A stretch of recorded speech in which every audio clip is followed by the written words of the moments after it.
Hei YouTube-folk, dere skal se en ny video. I dag blir jeg på en ny karakter fra Lego Hero Factory. Karakteren heter nemlig Evo. Det står sikkert EVO. Han er en sånn spesiell karakter. Han kjenner også som vannmester, i hvert fall i Hero Factory, som ikke har noen sånne elementmestere på en måte da. Vi vet det som starter med armen i hvert fall. Det skjedde i hvert fall sånn litt mer spesial enn.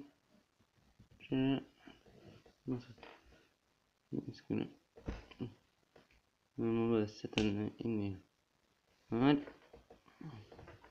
Og hånda her. Den er denne veien her. Og det er helt til slutt. Så nå har vi fått to. Den er ferdig. Og så går det til foten. Så da trenger jeg å få den her ut da. Ja, det gjør det også da. Den. Og så her inn. Og så denne. Denne. Og så denne.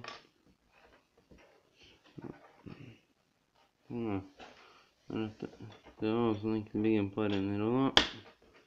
Den her sånn. Sett den her i veien. Jeg burde kanskje ta den først, og så sette den inn her først da. Sørg for at det står litt mer sånn beint i hvert fall. Setter den nedi her. Og så har du den her. Den her.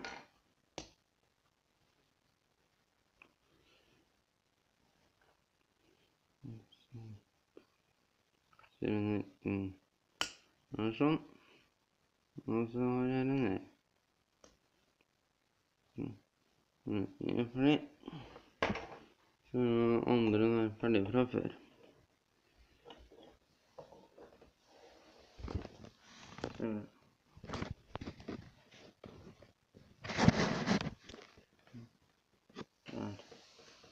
Nå flytter jeg om litt på kameraet, så dere skal få se det. Ja. Så er det i hvert fall brystpartiet til fyren. Og så starter vi med den her. Her inn. Her inn. Og så her inn. Og så gjør jeg den først, og setter den ned på her. Den inn. Og sånn. Og den inn her inne. Her er brystkassen ferdig da. Så jeg har gjort ferdig hodet fra før da. Hodet er sånn spesielt som henne er fra 2014 da. Vi gjør den da i hvert fall. Nå setter jeg opp bindene først. Nå viser jeg på kameraet. Og så setter jeg på den her.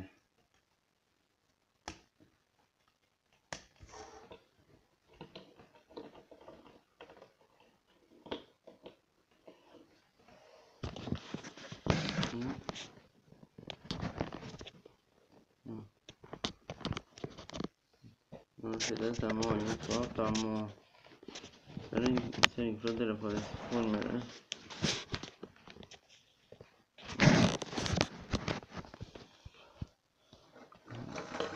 Nå finner jeg noe her da.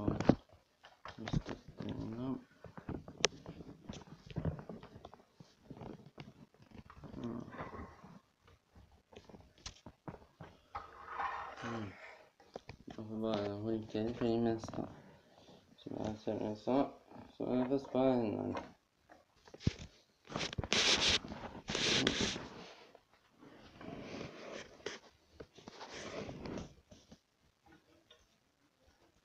Og nå inne her.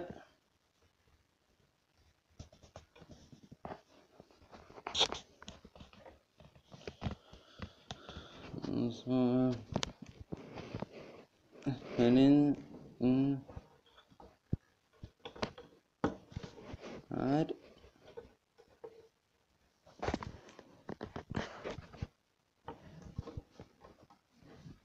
Og så det siste på toppen, hodet.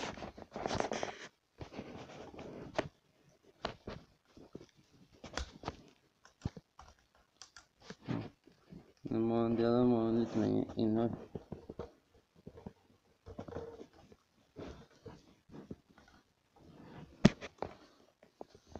Sånn. Så er det i hvert fall våpenet som må bygges. Og det har i hvert fall et sverd. Vi skal starte med skjoldet først. Nå skal vi bruke denne her, og så her inn. Her har vi skjoldet. Nå skal vi få løst 2 deler til den. Og så er det sverdet. Den har litt mer flere deler. Så nå tror jeg roter bort det. Det fant jeg. Nå er den her. Uansett. Det er egentlig en måte å bygge opp sverdet da. Nå trenger du her inn. Denne her.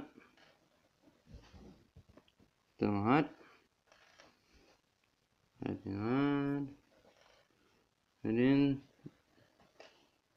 Og det er slutt. Her inn her. Når jeg starter, og setter den inn her. Ser du hvordan det står sånn. Her ser du. Så setter vi den sånn litt inn her. Så putter vi inn her. Den opp med her. Så tar vi den her.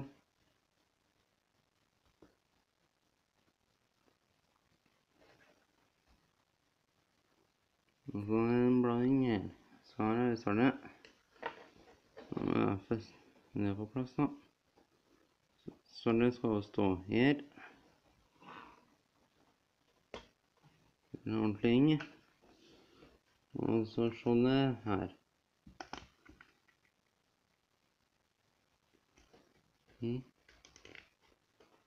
Sånn.